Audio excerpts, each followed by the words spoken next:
Hello everyone, my name is Ryan Cam, and I finally watched Juice. This was directed by Ernest R. Dickerson.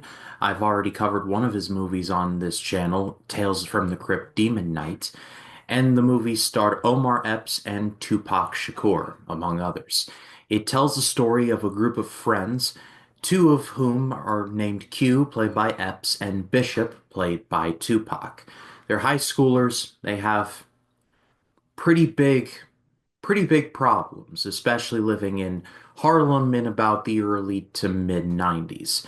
However, Q has a pretty big gig as playing in a sort of DJ contest slash Battle of the Bands. That same night, though, he and his friends end up robbing the corner store and things going completely pear-shaped for everyone involved. So when I was coming up with movies for this January movies aren't really that bad series, I had a few that I wanted to cover, but this was one of the ones that I picked as a legitimate blind spot. I had never heard of this movie. All I knew was that Tupac was in it. And Tupac, I had actually seen a movie he had starred in called Gridlocked, starring him and Tim Roth. It was actually his last acting role. He had passed away shortly before its release. And so I knew that Tupac was an actor, but I had never seen anything related to Juice, so I wanted to check it out for myself.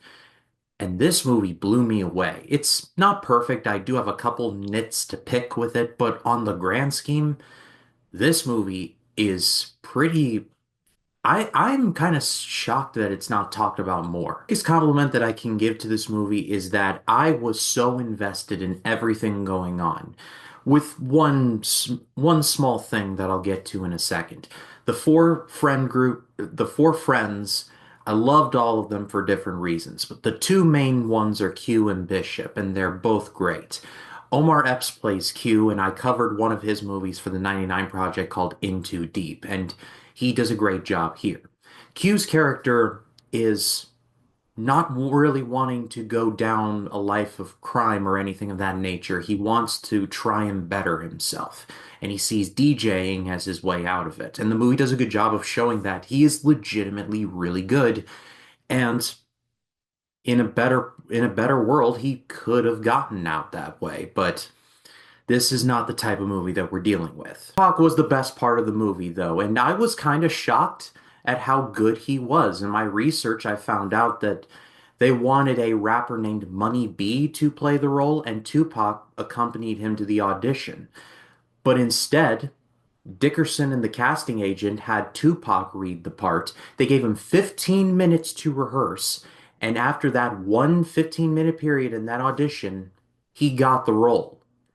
That is insane to me. In terms of the message of the movie, Bishop is like the heart and the soul of the movie. Well, it's like the heart is like split into two halves, where the good half is played by Q and the bad is played by Bishop. And Bishop, his whole story is just you see his downward spiral going from one place and ending up in somewhere completely different and dark and just it's a slippery slope that just leads to very bad places. The best scene in the movie is when Bishop confronts Q at their high school after a lot of things have gone down, and Tupac just commands the screen. Like, not only that, but just his physical presence alone, he just crushes it. I don't give a fuck about you. I don't give a fuck about Steel. And I don't give a fuck about Raheem either. Another one of my favorite scenes is when Tupac or when Bishop confronts Q in an elevator. The elevator's full of people and they're like and Bishop is running after Q to try and get rid of him. And Bishop finds him in the elevator, walks into the elevator. Q's like, "You're not going to shoot me in an elevator." He then proceeds, he being Bishop, to shoot at Q in the elevator in front of a whole bunch of people. Boy, is he strict.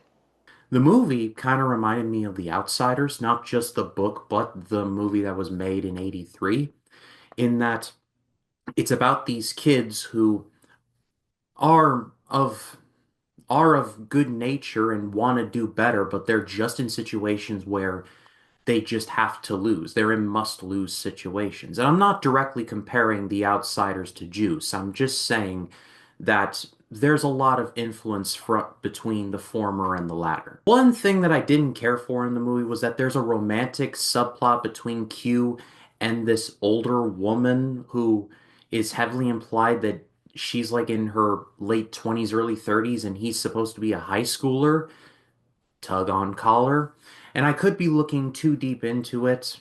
That is entirely possible, but I just didn't care for it personally. Being said, though, the rest of the movie is absolutely great. I'm going to give this a great rating. Seek this one out if you have not. It's, like I said, the romantic stuff I wasn't a big fan of just for the whole, like, of it all, but everything else is just it's pretty well done, and I give this a very hearty recommendation. Pass it off to all of you. What did you think of Juice if you've seen it? Let me know in the comments. I'd love to read what you have to say. And next week, when I have it out on time, I will be continuing my January Movies Are Not That Bad series by taking a look at a pretty famous January movie, one that relaunched the career of its star. You may have heard of it. It's called Taken.